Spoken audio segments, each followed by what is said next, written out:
ও বাবা, এ তো আরেক বাদর পালাচ্ছে কত পকোড়া নিয়ে। এই দাঁড়াও দাঁড়াও, দেখো দিদি ভাই হাত এবারে আউট না করতে পারলে। নমস্কার, আমি মহুয়া আর আমার নতুন একটি ব্লগে আপনাদের সবাইকে অনেক অনেক স্বাগত। আজকে রবিবার আর এখন বাজে সকাল 8:10। আমার ঘড়ি 10 মিনিট ফাস্ট আছে, তার মানে এখন বাজে 8টা। সকালবেলা উঠে স্নান পুজো সমস্ত কিছু হয়ে গেছে। ডোডো স্নান করতে গেছে, এখন চটপট করে বেডটা ক্লিন করব, করে রেডি হব। আজকে ঘুরতে যাচ্ছি, খুব খুব স্পেশাল দিন, খুব এনজয় করব। আস্তে আস্তে সব কিছু আপনাদের সাথে শেয়ার করব, তো ব্লগটা কন্টিনিউ দেখতে থাকুন। তো এখন আমি চটপট করে রেডি হব, আর আজকে পরবো হচ্ছে এই জিন্সটা, যেটা আমি নিয়েছি জুডিও থেকে। নিয়েছিলাম কালী পুজোর আগে, কিন্তু আমি এটা মানে আমার পরা হয়নি। আর এই টপটা নিয়েছি মিন্ত্রা থেকে। তো চলো চটপট রেডি হয়ে নিই।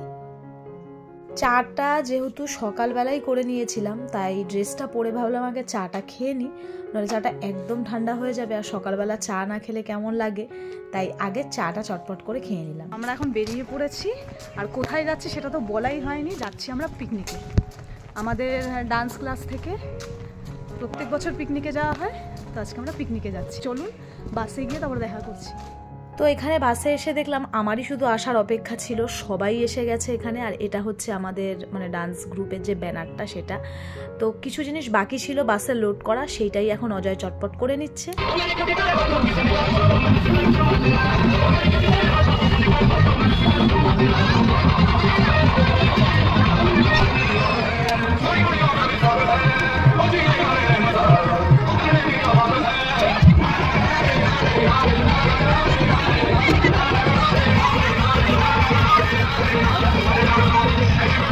প্রত্যেকটা বছর আমরা এইভাবে আনন্দ করতে করতে নাচতে নাচতে পিকনিকে যাই, আবার ঠিক এইভাবেই বাড়ি আসি।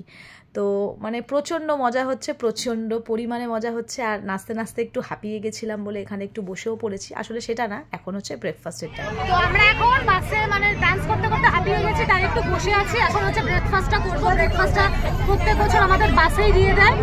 তো ব্রেকফাস্ট করে তারপর আবার শুরু হবে নাচানাচি।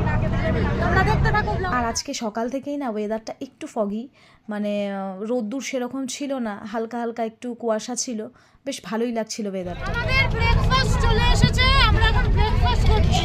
এই জিনিসটা কিন্তু ভেরি ভেরি হাংরি। চুপ কর, এটা মৌ করেছে, ঠিক আছে?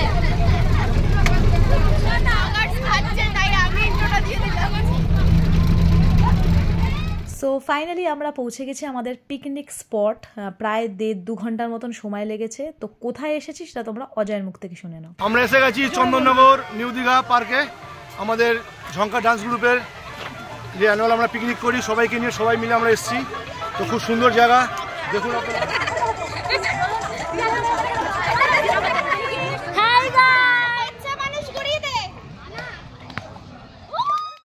যেহেতু আমাদের তো আলাদা করে খেলার কোনো জিনিস নেই, তাই আমি বাচ্চাদের দলেই একটু নেমে পড়েছি। ওরা ক্রিকেট খেলছিল, ওদের সাথেও আমি একটু ক্রিকেট খেললাম।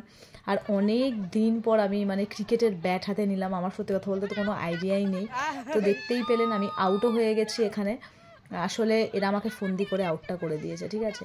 তো তারপরে দেখলাম কয়েকজন ব্যাডমিন্টন খেলছে, তো সেখানেও আমি এসে পড়লাম, ওদের সাথে একটু ব্যাডমিন্টন খেলাম। আর সত্যি কথা বলতে আমি ব্যাডমিন্টন খেলতে খুব ভালোবাসি, আর আমি খেলতেও পারি খুব ভালো। তো তারপরে দেখলাম এখানে স্ন্যাক্স দিচ্ছে, মানে চিকেন পকোড়া আর হচ্ছে ফুলকপির পকোড়া হয়েছিল।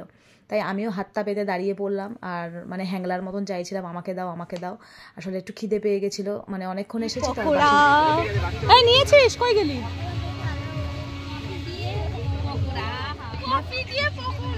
তারপরে ও মাই গড, এই দেখো বউটা পালাচ্ছে, এই বউটা পালাচ্ছে কত পকোড়া নিয়ে। এই দাঁড়াও দাঁড়াও, দেখো দিদি ভাই হাতটা দেখাও, এই কত পকোড়া নিয়ে পালাচ্ছে। দেখো দেখো দেখো, ছি ছি ছি ছি ছি।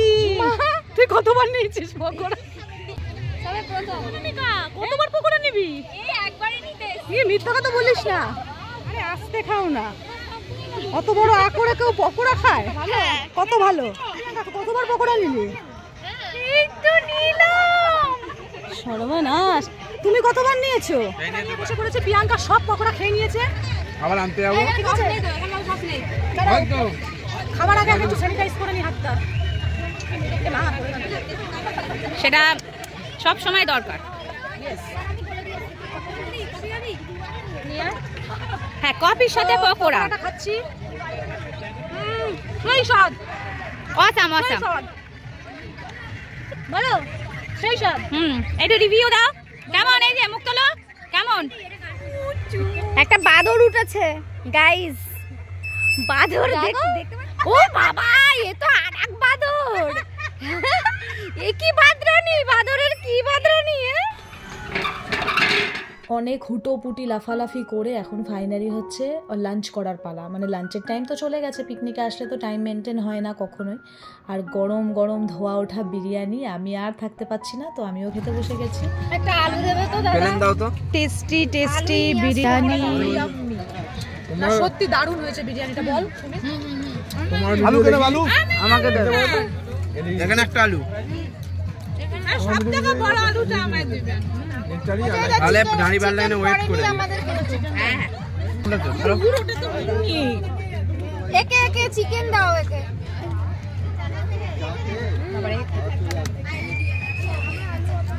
আলু করলাম আলু। তো খুব সুন্দর একটা মুহূর্ত কাটিয়ে এখন বাড়ি ফেরার পালা। বাসে অলরেডি নাচানাচি হচ্ছে, তো আমি একটু বসে আছি, আমিও একটু পরে শুরু করব। তো কিভাবে দেখতে দেখতে আজকের দিনটা কেটে গেল। আবার একটা বছরের অপেক্ষা, আবার 1 বছর পর হবে পিকনিক। তো ভিডিওটা কেমন লাগলো অবশ্যই জানাবেন। সবাই ভালো থাকবেন, সুস্থ থাকবেন।